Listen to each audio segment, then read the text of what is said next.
Hey there, folks. Are you passionate about democracy and concerned about the rise of authoritarianism? I'm Joanne, Kevin's wife, and I've seen him give everything to this work. That's why Coffee with Democrats matters, lifting up stories, building connections, and keeping democracy strong. So tune in every Tuesday at 7 p.m. for 30 minutes of conversation with elected officials, candidates, and Democratic influencers, only on Coffee with Democrats. So join me in welcoming the Executive Director and host of Coffee with Democrats, my husband, Kevin Dawson.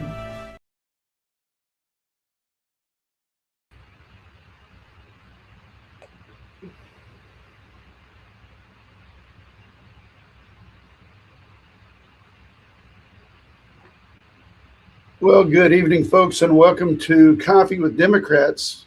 Bear with us just a few minutes while we get some things ironed out here for us to be able to get both of us on the camera. So bear with us.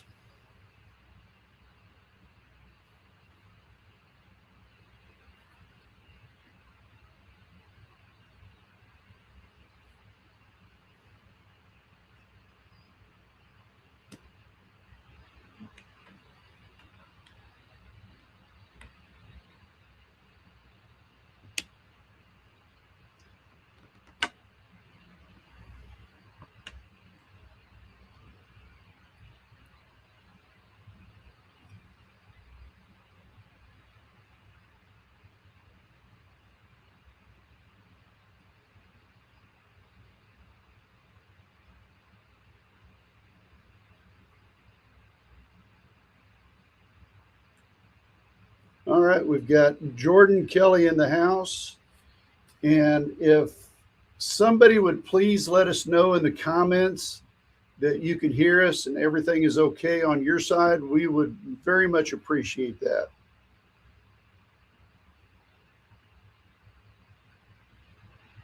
Yeah.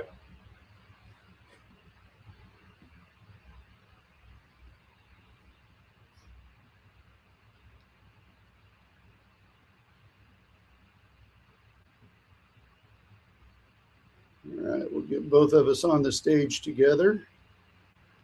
And that is it. That's going to be the best that we can have tonight. So, hey, welcome to Coffee with Democrats. Sorry for the technical issues, folks. That's just one of the things that happens when a computer all of a sudden at the last minute decides it needs to have an update. So we're trying to play catch up. But welcome to Coffee with Democrats. We've got a great candidate here with us tonight we want to talk to.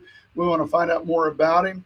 And that's Jordan Kelley. He's going to represent House District 54, which is basically South Oklahoma City from I-240 south and including North Moore. So, Jordan, welcome to Coffee with Democrats, and thank you for coming to the studio down here and having this conversation with us tonight.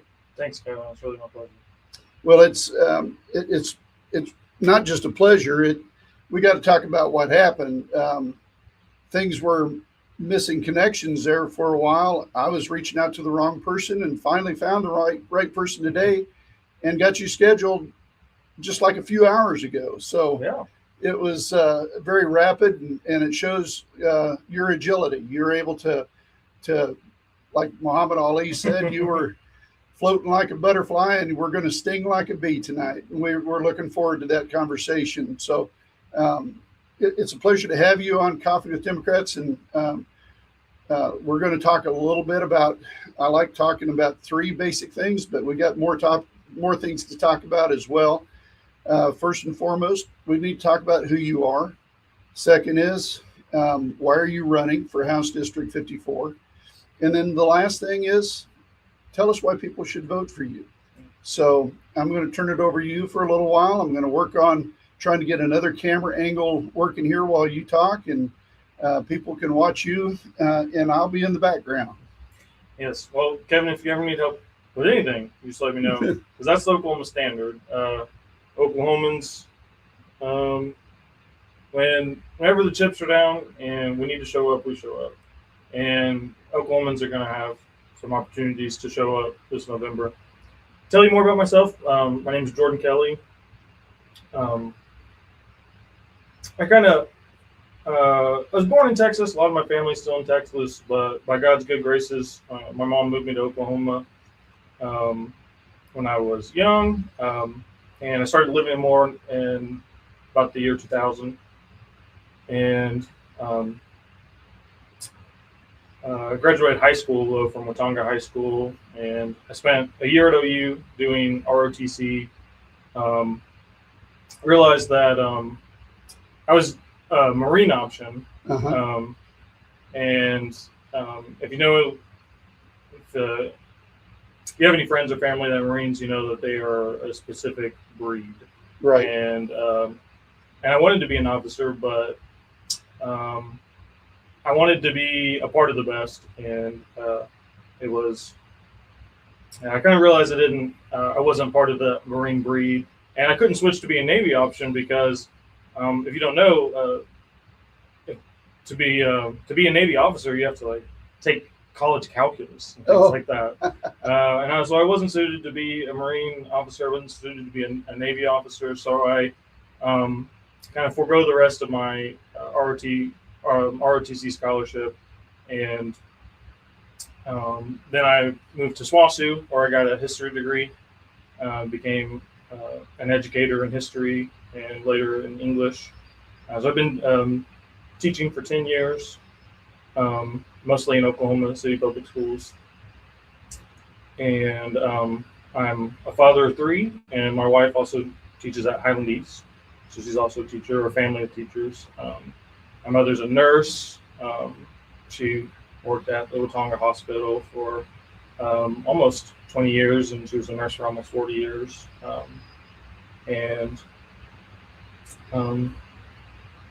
Yeah, so that's most of just like kind of my background as a kid, and where I went to college and what I've been doing. It's what I like to refer to, and I learned this from another candidate, as your origin story. Yeah. So it's great to have you and have that background about who you are. Again, because that gives you the fundamentals about being qualified to be a House representative, somebody from your district who is a educator, who has education yourself, not just somebody off the street that says, hey, pick me, but somebody who is actually highly qualified with a degree work. And that really matters, so that as you move forward into this endeavor, people will look at you with respect. And as a teacher, and with all the crises that were going on here in Oklahoma, even people across the aisle will look to you for advice. Yeah, absolutely. I've lived in rural Oklahoma communities. I spent a long time there. Mid-sized communities like Weatherford, and I also have a lot of years and strong ties with Moore, where my aunt lives here, my father lived here, and my brother graduated from Moore High School, and so yeah, I think I've lived in kind of I guess every type of Oklahoma town, and so I really have a strong love for House District 54, but I've also seen kind of every part of the state. And right, Watauga's out west. Watauga and Weatherford are both out west. My mom lives at Lake on Lake Eufaula now, so right. Spent some time out east. Out east too. So, yeah. So it really matters, because when people again start talking about rural Oklahoma and versus urban and rural, you've got that perspective to see both and be able to say, hey, look, I grew up in rural Oklahoma. I understand the plight of what's happening in rural and western Oklahoma. The laws we'll be making as legislators have to work for all Oklahomans. Absolutely. Good point. I'm glad you pointed that out. So we'll move on to this isn't like a lightning round, but we'll move on to question number 2. And that is, why did you decide that you wanted to run? Yeah, there's definitely 3 things that I feel really called me to run. In no particular order. The first one was as a teacher. I've learned to suffer a lot of fools and a lot of foolishness, whether that be from students or other people that I work with, administrators, parents, everyone can have their moments of foolishness. As a teacher, you learn to just swim through it, let it just water off a duck's back. Right. But there's a certain type of foolishness that causes divisiveness, and really, I'm talking about Ryan Walters. Yes. So, as a teacher, I felt like Ryan Walters never had Oklahomans in his heart. He was always looking for higher office. He was always looking to become part of Trump's administration, or I think that was always his A plan, or to run for higher office. When things got too hot for him to handle, he saw that he had an exit plan, and he didn't even finish the 4-year term he was elected to. Right. But he did so much damage in those 2 years. And I began to look at the thing I can't really tolerate are the people that are in authority and leadership, and they look at the foolishness and they turn a blind eye. Right. So I don't really have, I can suffer a fool, but I can't suffer someone that turns a blind eye that could have helped. And so that's what I saw from the status quo and, quite frankly, the Republican Party, that they could have done more to censor him, to subpoena him, to investigate him. Our public media has done, I think, a fair job. And, well, really, quite frankly, as much as he obstructed them and broke the law with Open Records Act, they did a commendable job with finding out, I think, some of the laws that he broke, and but the House of Representatives was never willing to do an impeachment hearing. So that got me more kind of interested politically. I was telling my students, like, democracy is based on citizen participation. I always kind of preach that. And then I had to eventually kind of look in the mirror. I've seen a lot of problems with the way things are being run in our state, that there wasn't 3 co-equal branches of government, or the House of Representatives would have stood up to Ryan Walters in ways that I wasn't seeing. Then I got to try to get to know my state representative better, Kevin West at the time, House District 54. And I realized that nobody had ran against him since 2018. Like, there hadn't been a Democrat that ran for HB 54. So then I had to look in the mirror, and that became so education and holding the executive branch accountable became very important to me. I also had a health scare. There was the doctors found a tumor that they weren't able to biopsy, and eventually they were able to surgically remove it, and it turned out to be non-cancerous. But through that whole period, from the first CT scan to the surgery, through that whole time, we didn't know what we were working with, and it just made me think the whole. And even though I had a great healthcare plan with my employer, I still had a lot of fear and worry, and I could only imagine what Oklahomans go through on all number of illnesses that don't have health care. Right. How they get more sick because they're not, keen on going to the emergency room. And how, I've, whenever I had the first time I had an acute symptom, I went to the emergency room, we found it. Even if it was cancer, we knew it wasn't late stage cancer because it was isolated. So that's something that other people, I think, they would wait to go. They wouldn't go to the doctor until they passed out, and right. And then by that time it might be too late. And so expanding healthcare, protecting Medicaid, healthcare is also one of my really big issues. I also started to pay more attention on Sundays, and preachers at my church, one of the regular things we do is we pray for our elected officials.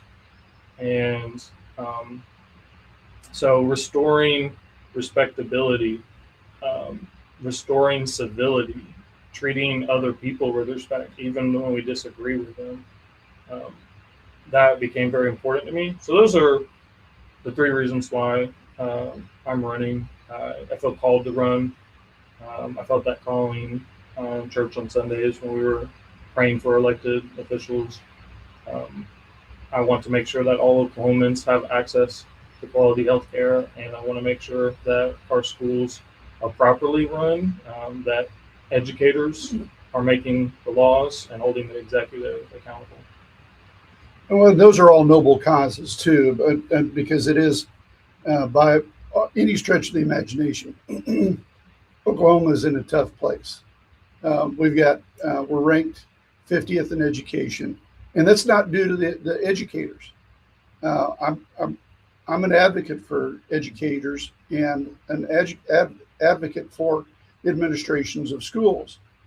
But the legislature here in the state of Oklahoma has hogtied a lot of legislation or hogtied our school districts to the point where it's not even the bare minimum that's being provided to our students anymore. They're more focused on athletics than they are academics. You're seeing a disparity in that region of it. But early childhood education is something that we're greatly lacking here with reading proficiency by the fourth grade is among some of the worst in the nation as well. So education is a big issue that I hear constantly. And trust me when I tell you, it's not just here in Oklahoma. My daughter is a vice principal for a school district in Kansas, and she talks to me about the same issues in Kansas, but not to the same degree, because their legislature in Kansas still provides the fundamentals basically for the public education system in Kansas. But Oklahoma doesn't even provide the fundamentals, it seems like, in a lot of places and with educators that I talk to. So we've got a lot of ground to make up. And that doesn't start by pointing fingers at the teachers and starting pointing teachers at the administration, but pointing fingers at the legislation and the legislators who are doing this to our state, and also to our parents. The parents of our students we have to be able to engage those people in a meaningful way. And we can't do that without spending some money. We're going to have to engage them with some incentives. And in order to get those people to be more engaged in what's going on with their own children. So I see some real issues there that I think I continue to hear this from just, other candidates. I mean, you and I were talking earlier, before we started here, but I get a sense that there's a lot of angst that we're not even living up to the Oklahoma standard that you talked about earlier. Right. That we're not even living up to that. We're not even close. Kevin, can I give you a pop quiz? Yes. And this is a little bit more of a philosophical question, so don't feel pressure to answer it. There's no wrong answer, is what I mean to say. When does a child's education begin? At childbirth is, in my opinion, because really, as you're constantly, even before a child is able to have comprehension, the child is still learning. Right. So, and a little bit before that, because the child's already born being able to recognize its mother's voice. Yes. And but yes, I totally agree. Education begins the day you're born. Children that grow up in a bilingual environment will learn both of those languages very quickly. So I have a saying, because at some point in time in Oklahoma, it became popular to bash teachers. Yes. Everybody's a teacher. Yes. So you have to ask yourself, what have I taught lately? Yeah. To the people around me, including the young people. And, some people just happen to get paid for it. Have you got paid for what you're teaching? So teach lessons that are valuable enough that you wish you got paid for it. Think a teacher that just happens to get paid for it, they don't get paid enough. Right. But that's, but anyway, we're all teachers. Only some people get paid for it.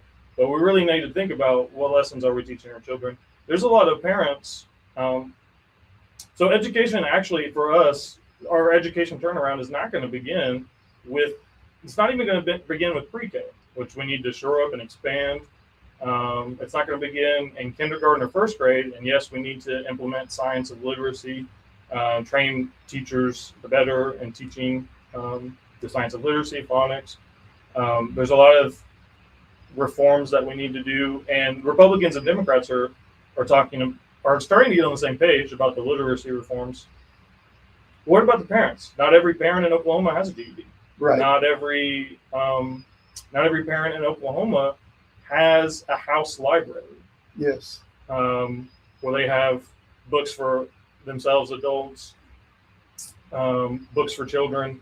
Of course, local libraries are one thing, but in states and communities where the average median income is high, schools do great. Right.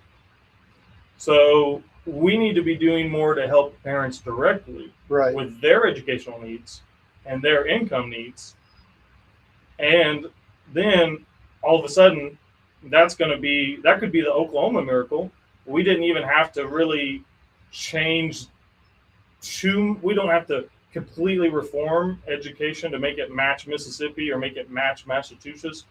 We need to help parents and meet them where they are and meet their needs, and make sure that all schools are funded in a more equitable manner.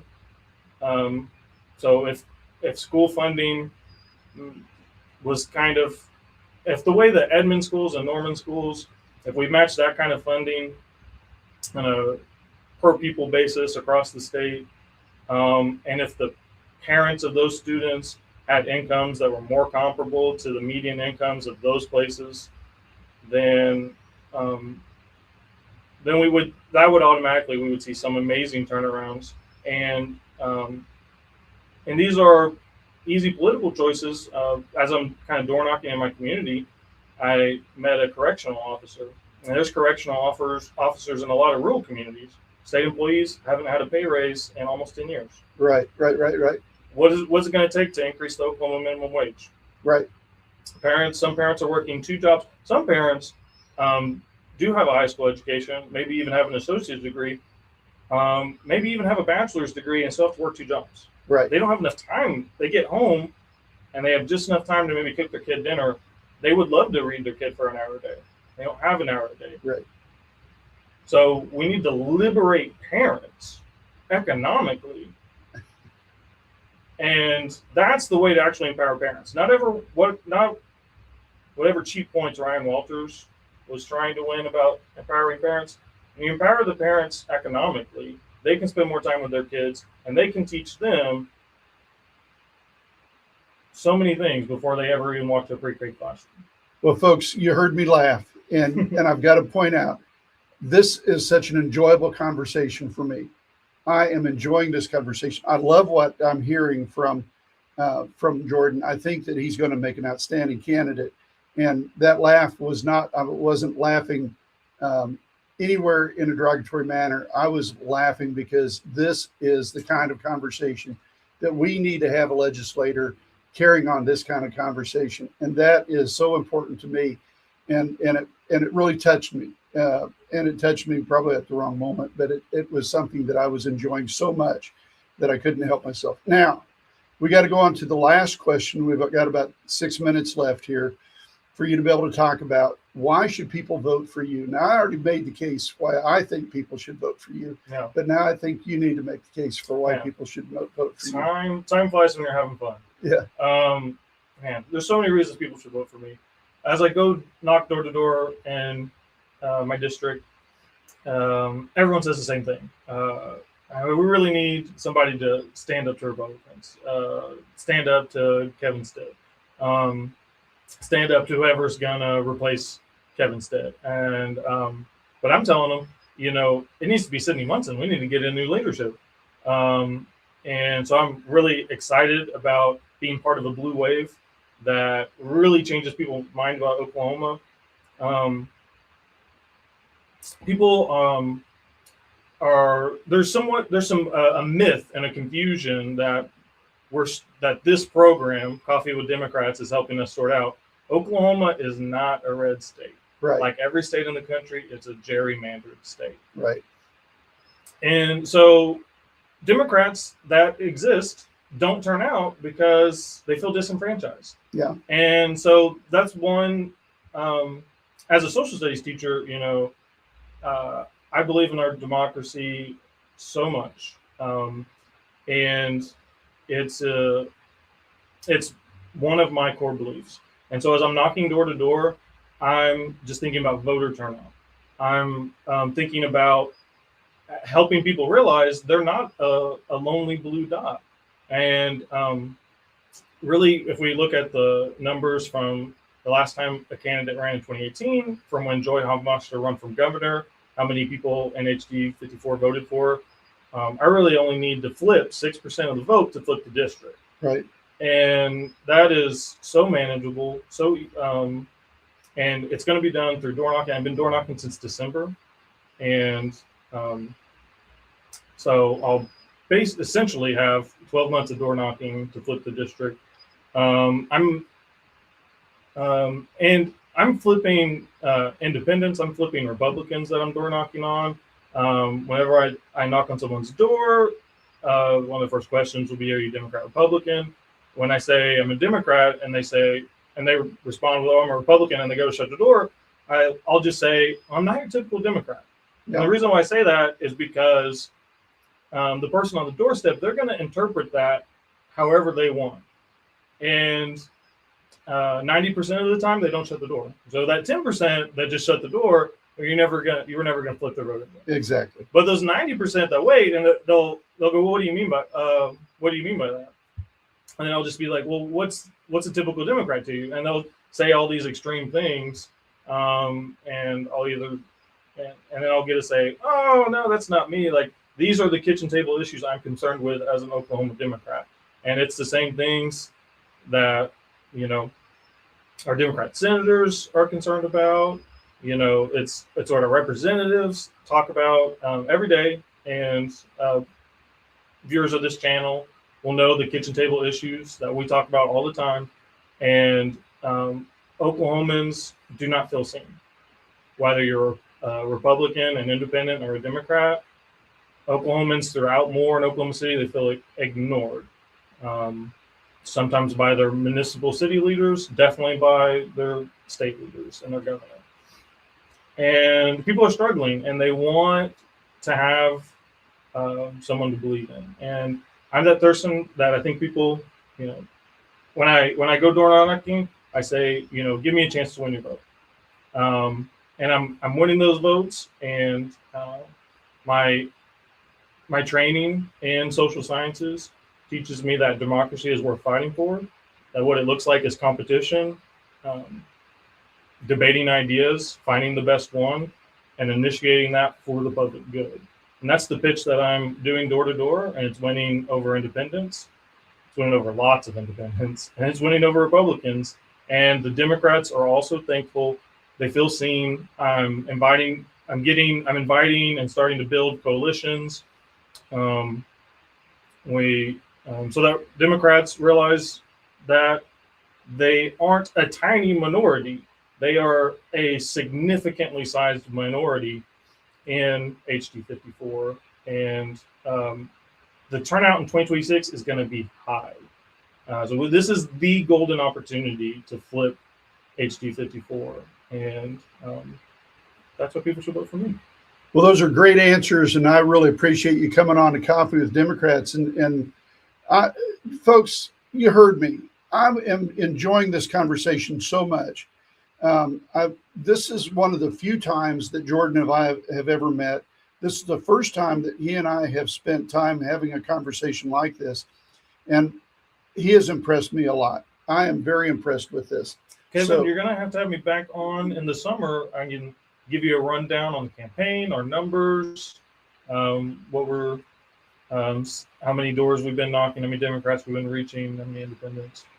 Well, I really want to get that information. I need to bring up one thing on the screen for people to be able to look at, and that is your how people can help your campaign financially. Absolutely. So I've got it on the screen for people to please take a screenshot of this, write it down if you have a pencil and paper, but it's goodchange.app/donate/JORDA-51.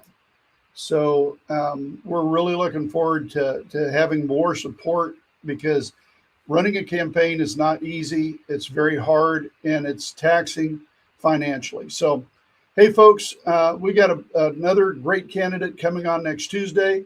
But until then, everybody, please be safe. And thank you for joining us this evening on Coffee with Democrats.